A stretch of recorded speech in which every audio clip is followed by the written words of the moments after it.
नमस्कार दर्शकबिन समय चक्रको नयाँ श्रृङ्खलामा यहाँलाई हार्दिक स्वागत गर्दछु म विक्रम श्रेष्ठ। दर्शकबिन एमसीसी सम्झौता संसदबाट पास गर्ने तयारीमा सरकार जुटेको देखिएको छ र यो विषय यति बेला बहुत चर्चामा छ। सार्वजनिक खपतका लागि जसले जे भने पनि प्रमुख राजनीतिक दलका प्रमुख नेताहरू सबै एमसीसी पास गर्नुपर्ने पक्षमा छन्।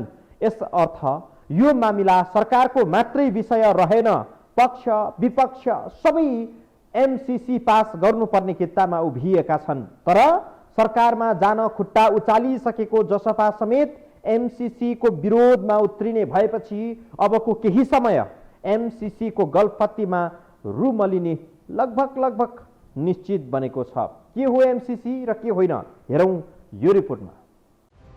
एमसीसी का उपाध्यक्ष फतिमा जेड सुमार आउने साता नेपाल आउँदैछिन्। भदौ 23 मा विभिन्न राजनीतिक दलहरूले एमसीसी को विरोधमा प्रदर्शन पनि गर्दैछन्। अर्थात् अबको केही समय एमसीसी को लफडामा मुलुक फस्दैछ। बिजुलीको हाई भोल्टेज प्रसारण लाइन र सडक पूर्वाधार विकासका लागि 55 अर्ब रुपियाँ अमेरिकी सहयोग लिने कि नलिने भन्ने विषयमा अहिले ठूलो विवाद सुरु भएको छ। उहाँ के सूचना जारी गराउनुहुन्छ भने मिलेनियम च्यालेन्जसँग गरेको सम्झौताबारे कोही बोलेपछि त्यसको विरोध गरेपछि जेल चलान गरिनेछ। म शेरबहादुर देउवाजीलाई नेपालको एउटा देशभक्त नागरिकको हैसियतले यहीँबाट चुनौतीका साथ भन्छु, मिलेनियम च्यालेन्ज राष्ट्रघाती सम्झौता हो। मैले भने मलाई गिरफ्तार गर।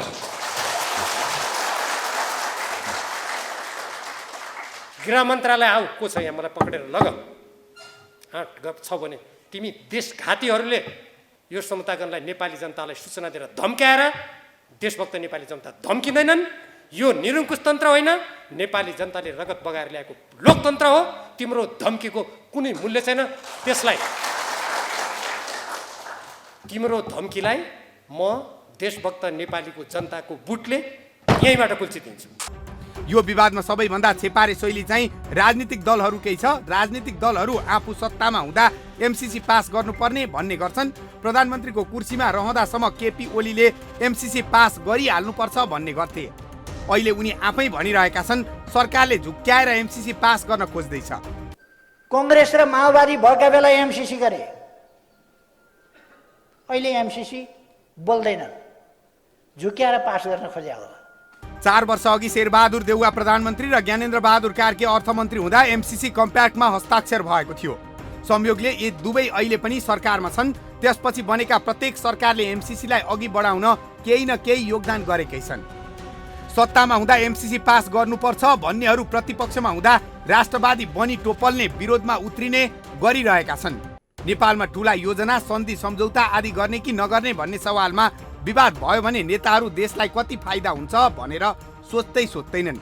यस्तो काम गर्दा मलाई कति फाइदा हुन्छ भन्नेतिर सोच्न थाल्छन्। महाकाली सन्धि हुनु अघिसम्म नेपालको महाकाली नदी एकलौटी नेपालको थियो। महाकाली सन्धिले यो नदीलाई भारतको पनि बनाइदियो। अर्थात् पहिले नेपालको मात्रै भएको महाकाली अब नेपाल र भारतको साझा बन्यो। वर्षौं अघि भएको महाकाली सन्धिको पुरस्कार अहिले हामी नेपालीले जयसिंह धामीलाई नदीमा खसालेर पाएका छौं। महाकाली सन्धि गर्ने बेलैमा केपी ओली, माधव कुमार नेपाल, कांग्रेसका नेताहरू पशुपति शमशेर राणा, प्रकाश चन्द्र लोहनी आदिले नेपालको हित सोचिदिएको भए एसएसबीले तुइन काटेर नेपाली मार्ने थिएन होला। 20 वर्ष अघि केपी ओली, माधव कुमार नेपाल आदिले गरेको गल्तीको सजाय अहिलेको पुस्ताले पाइरहेको छ। प्रष्ट ढङ्गले मैले एमसीसी को एग्रिमेन्टसँगको एग्रिमेन्ट पढेँ। त्यो एग्रिमेन्टले स्पष्ट भन्छ नेपालको संविधान र कानुनसँग यो सम्झौता बाजो भने यो सम्झौता माथि हुन्छ, नेपालको संविधान कानुन लागू हुँदैन भन्छ। अनि संसदले त्यसलाई पास गर्यो भनेपछि त्यो ऐन बन्छ। अनि ऐन बनेर यो एमसीसी सम्झौता नेपालको संविधानभन्दा माथि हुन्छ भन्ने कुरो ऐन भएपछि अनि नेपालको संविधान चाहिँ एमसीसी मात्र त आयो कि आएन। मानिसहरूलाई अहिले फेरि अर्को डर छ। नेताहरूले आफ्नो स्वार्थमा परेर एमसीसी पास गरे भने त्यसको सजाय भावी पुस्ताले भोग्नु पर्ला कि। तर अहिले त यस्तो दिन आएको छ कि अब हामीले जयसिंह धामीलाई न्याय दे भनेर वा एमसीसी चाहिँदैन भनेर काठमाडौँका सडकमा प्रदर्शन गर्न पनि नपाइने भएको छ। नेपालीको हत्या भारतले गर्नु हुँदैन भन्दा मात्रै पनि मित्र राष्ट्र विरोधी गतिविधि गरेको भनेर सरकारले जेल हाल्न सक्छ। बारम्बार भारतबाट हुने अत्याचारमा नेपालीहरू उत्रिन्छन् भन्ने थाहा पाएरै नेपालको संसदबाट एउटा ऐन खुसुक्क पास गरिएको छ। त्यही ऐन अनुसार नेपालमा कुनै पनि देश विरोधी प्रदर्शन भयो भने नेपालको सरकारले नेपालीलाई जेल हालिदिन्छ। नेपालमा जस्तो कानुन संसारको कुनै पनि मुलुकमा छैन।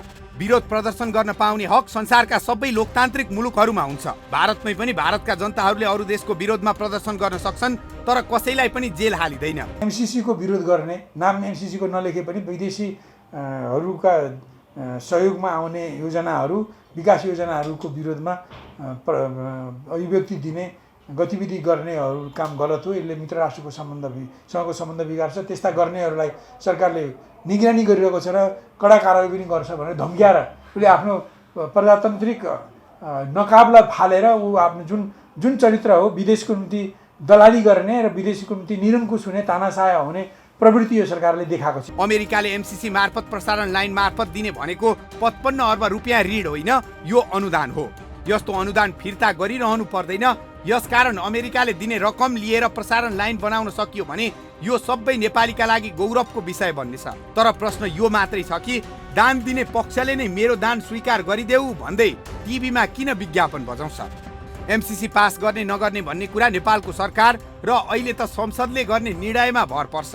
जनताको बीचमा अलोकप्रिय भइन्छ कि भनेर प्रमुख नेताहरू एमसिसीको विरोध गरे जस्तो गर्छन्, तर सबका सब एमसिसी पास गर्ने पक्षमा छन्। ओली सरकार ढाल्न सडक सङ्घर्षका क्रममा एमसिसी चाहिँदैन भनेर नाराबाजी गर्ने बेला प्रचण्डको शिर निउरिएको सबैलाई यादै छ। यो देश हाम्रो, हामीहरूले बचाउनु पर्छ। यी त विदेशी शक्ति हुन् जो बाह्रमुदे दिल्ली सम्झौताबाट आए। यिनीहरूको त लक्ष्य के हो भने यो देशलाई सिक्किम बनाउने, भुटान बनाउने अनि अमेरिका र बेलायतमा गएर मोज गरेर खाएर बस्ने अनि नेपाली मार्ने। केपी ओलीले एमसिसी पास गर्नुपर्छ भनेर खलम खुल्ला टेलिभिजनहरूमा अन्तर्वार्ता नै दिएका छन्। शेरबहादुर देउवा त पक्षमा हुँदा होस् वा प्रतिपक्षमा हुँदा उनी जे छन् एउटै छन्। पास गर्नुपर्छ भन्ने उनको लाइन कुनै परिवर्तन भएको छैन। एमाले, काङ्ग्रेस र माओवादीको मतमा एमसिसी पास हुन सक्छ, तर पनि जनदबाव यति धेरै छ कि एमसिसी पास गर्ने हिम्मत कुनै सरकारले गरिरहेको छैन। एमसिसी को 55 अर्ब रुपियाँ प्राप्त गर्न कस्ता कस्ता शर्तहरू पालना गर्नुपर्छ भन्ने कुरा एकछिन हेरौँ। एमसिसी का सम्बन्धमा केही अफवाह पनि फैलाइएका छन्। यस्तो अफवाह कहिलेकाहीँ राजनैतिक दल वा तिनका अङ्गबाट फैलिन्छन्, कहिलेकाहीँ नेताहरूले नै फैल्याउँछन्। अलिकति फ्ल्यासब्याकमा जाने हो भने महाकाली सन्धि गर्ने बेला माधव कुमार नेपालले स्याटेलाइटबाट नेपालको बिजुली चीनलाई बेचेर सबै नेपाली सम्पन्न हुने दाबी गर्दथे। केपी ओलीले चाहिँ वर्षमा 26 अर्ब आय हुन्छ भन्दै औँला भाँच्थे। महाकाली सन्धि भएपछि नेपालीहरू धनी त भएनन्, तर नेपालको मात्रै हक लाग्ने महाकाली नदी भारतको पनि हिस्सा बन्न पुग्यो। थप प्रसङ्गसहित हामी आउनेछौँ यो ब्रेकपछि।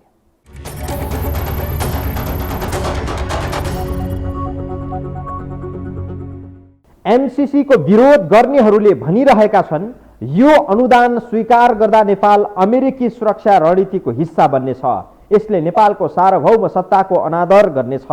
यो बीआरआई योजना विरुद्ध आएको कार्यक्रम हो। यस्ता प्रश्न उठेपछि नेपालले गएको शुक्रबार एमसिसी को हेडक्वार्टरलाई के यस्तै हो त भनेर पत्रचार गरेको छ र नेपालमा अमेरिकी सरकारको उद्देश्य हो भनेर प्रश्न उठाइएको छ। नेपालले एमसिसी अर्थात् अमेरिकाको एक कर्पोरेसनलाई देशको नीतिबारे प्रश्न गर्दै पत्रचार गरेको छ। एमसिसी र हाम्रो राजनीतिको गलफती कस्तो छ त? यो रिपोर्टमा हेरौँ। राजनीतिको विषयमा जति गलफत्ती र विवाद गरिन्छ, विकासका मामिलामा पनि विवाद तथा गलफत्ती गर्ने नेपालमा चलनै छ। काम गरौँ, मेहनत गरौँ, ठुला ठुला योजना समयमै सकौँ, विकासमा अघि बढौँ भनेर आजसम्म कुनै पनि नेता राजनीतिक दलले छलफलमा गरेको रेकर्ड छैन। यही भएर नेपालमा विकास हुँदैन। देशको सबै पैसा विदेशी उत्पादन किन्न बाहिर जान्छ। बाँकी भएको पैसा नेता, कर्मचारी, सेना, प्रहरी पाल्दै सकिन्छ। अनि विकास गर्ने बेला हामीले एमसिसी को मुख तात्नुपर्छ। तर के विदेशी सहायताले देश विकास हुन्छ त? यदि विदेशीले पैसा खन्याएकै भरमा विकास हुने भए 20 वर्षमा अमेरिकाले अफगानिस्तानमा 2391 खर्ब रुपियाँ खनायो। 150 वर्षको नेपालको बजेट बराबर अमेरिकाले अफगानिस्तानमा खर्च गर्यो। तर अफगानीहरू अहिले पनि दाल भातकै लागि सङ्घर्ष गरिरहेका छन्।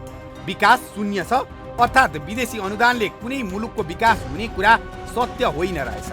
नेपालको विकासमा अरू मुलुकहरूले अर्ब अर्ब रुपियाँ सहयोग दिएको हामी सुन्छौँ, तर खर्ब खर्ब व्यापार घाटाको रूपमा विदेशिएको देख्दैनौँ। महेन्द्र राजमार्ग बनाउनदेखि विभिन्न सडक पुलमा भारतले नेपाललाई सघाएको होइन र? ती पूर्वाधार त भारतीय सामान ल्याउन र नेपाली पैसा भारत पुर्याउन मात्रै हामीले प्रयोग गर्यौं। नेपालीको जीवन स्तर उकास्न खास काम लागेन। विद्युत प्राधिकरणले ट्रान्समिसन लाइन बनाउँदा 4 अरबमा 1 किलोमिटर बनाउँदो रहेछ। एमसिसीले 22 अरबमा बनाउँछ। यसको अर्थ के हो? यो बिजुलीको चाहिँ तार बिछ्याउन आएको हो कि यहाँ अरू नै बिछ्याउन आएको हो? त्यसमा पनि यो एमसिसी भनेको कम्पनी हो, अमेरिका सरकार होइन। तपाईँलाई भारतमा थाहा होला, ब्रिटिसले भारतमा शासन गर्न आउँदा कम्पनी आएको थियो, इस्ट इन्डिया कम्पनी। त्यसलाई भारतमा कम्पनी सरकार भन्थे। पछि कम्पनी सरकार भारतले विदा गर्यो। यहाँ पनि अब एमसिसी सरकार चल्छ। यी जम्मै अहिले संसदमा भएका एमसिसी सरकारका कारिन्दा हुन्। प्रसारण लाइन भनेको आफैमा विकास होइन, तर विकासको महत्त्वपूर्ण पूर्वाधार हो। यही पूर्वाधार विकास गर्न नेपालका राजनीतिक दलहरूलाई एमसिसी को 55 अर्ब नभई भएको छैन।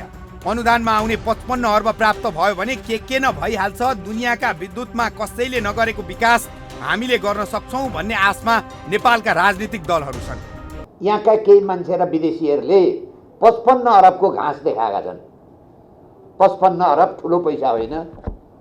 पुष्पकमल दाहालले बाबुराम भट्टराईको भनाइअनुसार 34 अरब क्यान्टनमेन्टमा भ्रष्टाचार गरेका छन्। सिपी गजुरेलजीलाई बढी थाहा छ, उहाँ त्यतिखेर साथैमा हुनुहुन्थ्यो। अर्को बाबुराम भट्टराईले एनसेलमा 72 अरब भ्रष्टाचार गरे प्रचण्डले भनेर पार्टी छोडेर हिँडे। यिनै बाबुराम भट्टराईले बुढी गण्डकीमा 3टा नेताले 3 अरब खाएर 9 अरब खाए भने हामीहरूले त के भन्यौँ भने पञ्चायत कालदेखि अहिलेसम्मको राजनीतिज्ञ र उच्च पदको मान्छेको सम्पत्ति छानबिन गरौँ, 12 वर्षको बजेट निकाल्छौँ।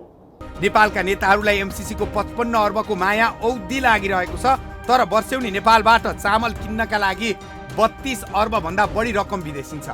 हरियो तरकारीमा 16 अर्ब खरानी हुन्छ। देशको फलाम खानी हाँसिरहेको छ। स्टिल आयातमा खर्ब जति विदेशिन्छ। आफ्नो देशको पैसाको माया नहुनेहरू एमसिसी को 55 अर्बको माया गरिरहेका छन्। आश्चर्य लाग्ने पक्ष चाहिँ यही छ।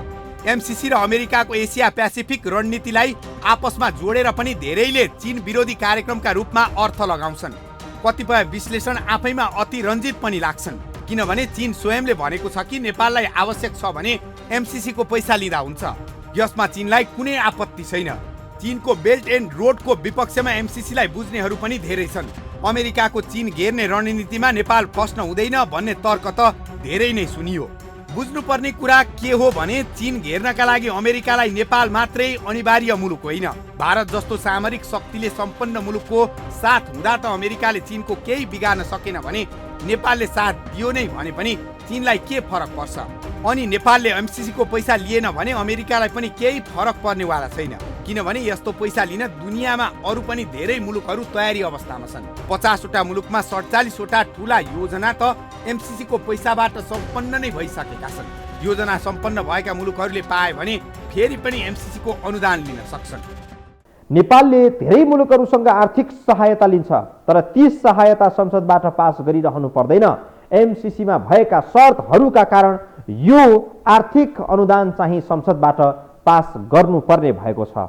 प्रसारण लाइन निर्माणका क्रममा नेपालको कुनै कानुन अवरोधक बन्यो भने त्यस्तो अवस्थामा एमसिसी का प्रावधान लागू हुने, तर नेपालको ऐन कानुन नहुने भन्ने प्रावधानका कारण धेरै मानिसहरूले यस्तो प्रावधानमा प्रश्न उठाएका हुन्। 55 अर्ब लिनका लागि नेपालका सबै कानुनहरूलाई एमसिसी का अगाडि निस्तेज पारिनु राम्रो हो र? प्रश्न यसरी उठाइएको छ। हामी बाँकी विषय प्रसङ्ग जोड्छौँ ब्रेकपछि।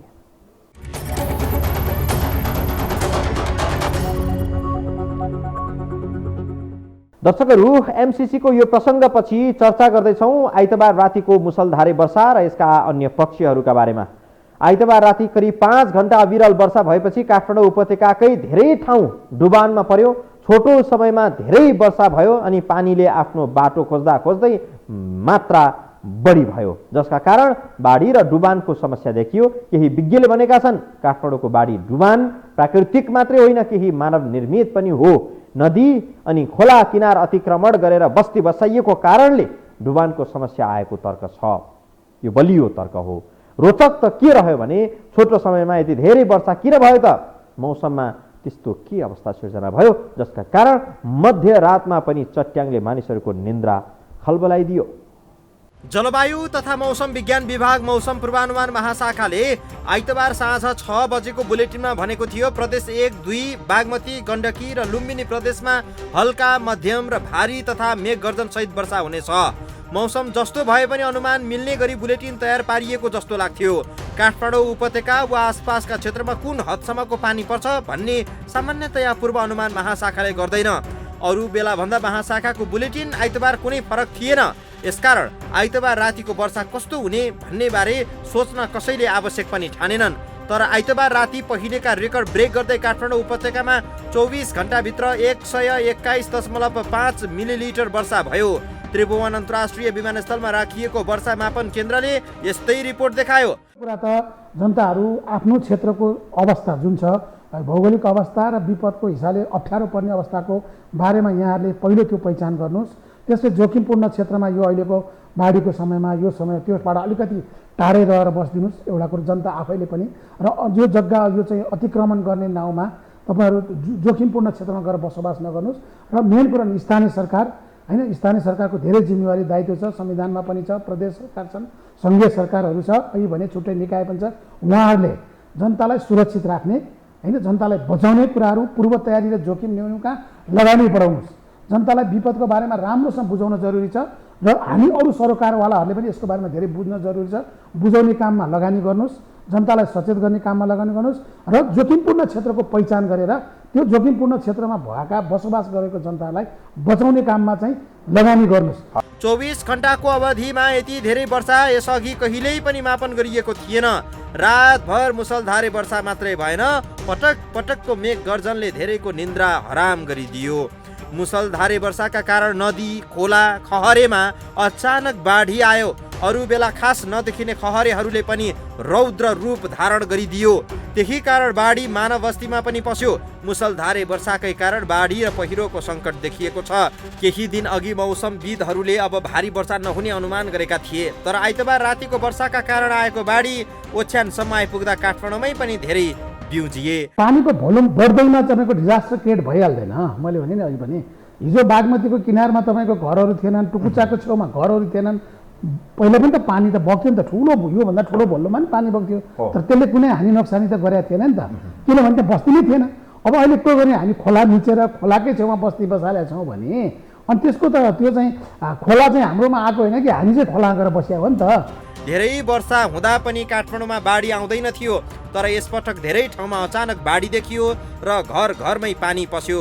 यस्तो किन भयो त? विज्ञहरूका अनुसार मुसलधारे वर्षा भइरह्यो, सबै पानी बगेर बाहिर जान पाएन, जसका कारण त्यो बाढीको रूपमा बस्तीमा पस्यो। 5 घण्टाभित्रै 100 मिलिलिटर भन्दा बढी वर्षा भएका कारण यो बाढीमा रूपान्तरण भयो। रातिको मुसलधारे वर्षाको कारण चाहिँ बङ्गालको खाडीमा विकास भएको न्यून चापीय क्षेत्र नै हो। न्यून चापीय अवस्थामा पानीको मात्रा भएको बादलको सिर्जना हुने गर्दछ। त्यही बादलले वर्षा गराउँछ। बङ्गालको खाडीको पूर्व उत्तर क्षेत्रमा न्यून चापीय अवस्था सिर्जना भएको थियो। त्यही बादल नेपालको दक्षिणी क्षेत्रबाट नेपाल प्रवेश गरेको थियो। त्यही दृश्यका आधारमा पूर्व अनुमान महाशाखाले भारी वर्षा हुन सक्ने अनुमान गरेको थियो। भारी वर्षा पनि भयो, तर महाशाखाले अनुमान गरे भन्दा केही बढी नै। जलोत्पन्न प्रकोप भन्छ। जलोत्पन्न प्रकोपको हिसाबले हेर्ने भने हामी झनै 30औं जोखिमपूर्ण देशमा पर्छौँ। वास्तवमा एउटा हाम्रो कमजोरी अथवा हामीले त्यसमा राम्रोसँग काम गर्न नसकेको, लगानी गर्न नसकेको अथवा लगानी गर्न सक्थ्यो तर प्रायोरिटीमा नपरेको डाटा इन्फर्मेसन अहिले पनि छैन। त्यसमा जोखिम एरियालाई अहिले पनि त्यो नक्साङ्कन गर्ने र त्यसलाई पहिचान गर्ने काम चाहिँ भएको छैन। कुनै कुनै नगरपालिका गाउँपालिकाले सुरुवात गरेका छन्, त्यो पर्फेक्ट छैन होइन। गर्न त विपद प्रतिकारी योजना बनाउनु पर्छ भनेर बनाएको छ। प्राय नगरपालिका गाउँपालिकाले विपद रेस्पोन्स प्लान अथवा विपद प्रतिकारी योजना भनेर बनाएका छन्। आजकल त क्लाइमेट चेन्ज पनि त्यसमा जोडेर बनाएको छ, क्लाइमेट चेन्जको हिसाबले पनि। तर त्यो के छ भने बनाउनका लागि बनाइएको छ। काठमाडौँ उपत्यका सहित केही स्थानमा 4-5 डिग्री सेल्सियससम्म तापक्रम बढेको थियो, जसका कारण मानिसहरूले गर्मी अनुभव गरिरहेका थिए। उपत्यकामा पनि 30 डिग्री सेल्सियस तापक्रम मापन भएको थियो। यसले स्थानीय स्तरमा पनि तातो हावाको मात्रा बढ्ने मौसमी अवस्था सिर्जना भएको थियो। जमिनको तापक्रम बढी र बादलको तापक्रम जति कम हुन्छ त्यसको बेला चट्याङ पर्ने सम्भावना पनि बढी हुन्छ। आइतबारको हकमा सम्भवतः यस्तै भयो। मनसुन सुरु भएपछि आइतबारसम्म 124 जनाको ज्यान गइसकेको छ। काठमाडौँ उपत्यकामा बाढी घर घर पस्यो अनि मानिसहरूले घरभित्रको पानी बाहिर फाल्दै गरेको, सरसफाइ गरिरहेको फोटो भिडियोले हाम्रो ध्यान आकृष्ट पनि गर्यो। तर बाढी पहिरोको विरूप योभन्दा निकै पीडादायी छ। 124 जनाको ज्यान गएको आँकडाले नै के भन्छ भने घरमा बाढी पस्नु धेरै होइन, धेरैको त बाढीमा घर मिसिएर गएको छ, सकिएको छ। कसैका घरमुली पनि बाढीमै बेपत्ता भएका छन्। अर्थात् बाढी पहिरोले पुर्याउने क्षति हिसाब गर्दा यो वर्ष पनि पीडादायी वर्षको रूपमा नै रह्यो बर्सातको कारण। दर्शकवृन्द, आजलाई समय चक्र यति नै। बिदा दिनुहोस्। नमस्कार।